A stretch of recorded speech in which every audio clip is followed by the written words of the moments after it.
The U11 Life is unashamedly plastic. I love the shiny blue coating around the rear, although it picks up grease smudges if you so much as even look at it.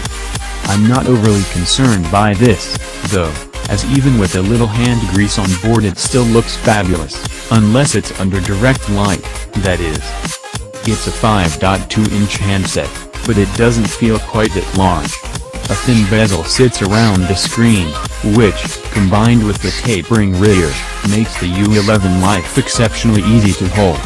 All the buttons that matter are on the right, with a volume rocker and a dimpled standby power button that's easy to find.